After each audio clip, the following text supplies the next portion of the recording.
Assalamualaikum warahmatullahi wabarakatuh. Saya Linda Marlisa.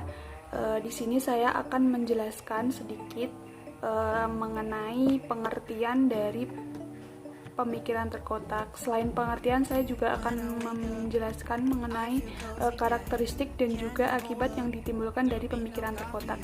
Dimulai dari pengertian pemikiran terkotak. Jadi, pemikiran terkotak itu merupakan pemikiran yang hanya mengacu pada salah satu cara berpikir. Misalnya cara berpikir mekanik, cara berpikir intuisi, dan cara berpikir strategis. Kemudian pemikiran terkotak ini sangat bertentangan dengan pemikiran strategis dikarenakan dalam pemikiran terkotak hanya terfokus pada strategi lokal dan berjalan sendiri-sendiri. Nah, kemudian ada anggapan mengenai pemikiran terkotak bahwasanya pemikiran terkotak adalah menggugurkan kewajiban atau telah melaksanakan tugas. Yang selanjutnya adalah karakteristik pemikiran terkotak. Di sini karakteristik pemikiran terkotak ada 3. Yang pertama adalah terfokus pada peran fungsi pekerjaan satu titik saja, seperti jenis pekerjaan atau wilayah teritorial saja. Yang kedua, individualis. Yang ketiga, hanya menggugurkan kewajiban saja dalam tugas. Tidak ada sinkronisasi atau sinergi dengan bagian pekerjaan atau daerah lain yang terkena dampak pekerjaan tersebut. Kemudian, selain karakteristik itu, ada juga akibat yang ditimbulkan dari pemikiran terkotak. Yang pertama adalah hilangnya kesempatan menyelesaikan masalah secara tuntas. Kemudian, ketidakmakmuran dalam persaingan global. Dan yang terakhir adalah tercapainya visi dan misi itu menjadi sulit dikarenakan saling lempar tanggung jawab.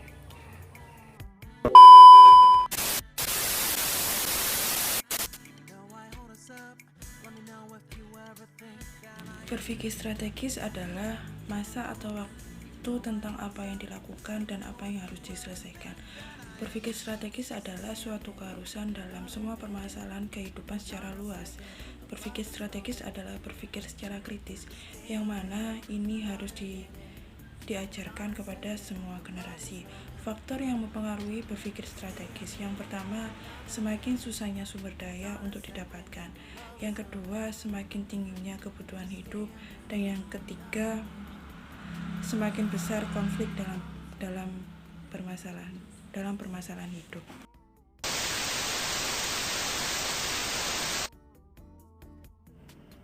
Setelah kita mempelajari apa itu pemikiran terkotak, karakteristik pemikiran terkotak, dan apa itu pemikiran strategis, selanjutnya kita harus memahami teori yang bersangkutan dengan proses berpikir strategis.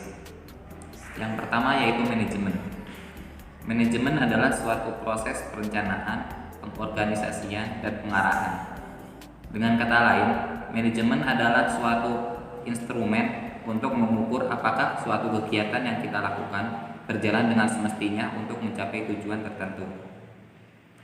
Kemudian yang selanjutnya adalah proses berpikir strategis.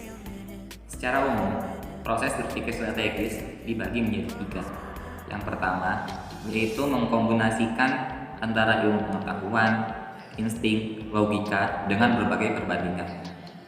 Kemudian yang kedua yaitu proses berpikir strategis tidak menghilangkan suatu nilai yang telah ada, melainkan mengembangkan nilai tersebut. Dan yang ketiga adalah fokus pada penambahan nilai agar sesuatu yang kita kerjakan menjadi efisien. Selanjutnya, penerapan berpikir strategis. Kita contohkan nenek moyang kita ketika dahulu membuat dodol.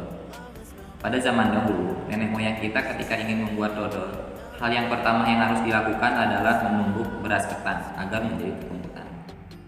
Akan tetapi, dengan adanya perkembangan zaman, maka saat ini sangat mudah kita untuk membuat tepung ketan. Yang harus kita lakukan hanya menggunakan mesin penggiling agar menjadi tepung ketan. Kemudian saat itu untuk membuat dodol, nenek moyang kita harus manual dengan mengaduk-aduk manual dengan tangan. Tentunya hal itu membutuhkan waktu yang sangat lama. Akan tetapi pada perkembangan zaman ini, kita hanya membutuhkan satu mesin saja untuk membuat beberapa dodol. Di sini dapat dilihat adanya perbedaan antara zaman dahulu dengan zaman sekarang. Tentunya zaman sekarang dengan keadaan teknologi yang semakin canggih, dengan cara berpikir kita yang semakin terbuka, apapun itu pekerjaan yang terasa sulit akan sangat mudah dilakukan. Mungkin hanya itu materi yang dapat kami sampaikan.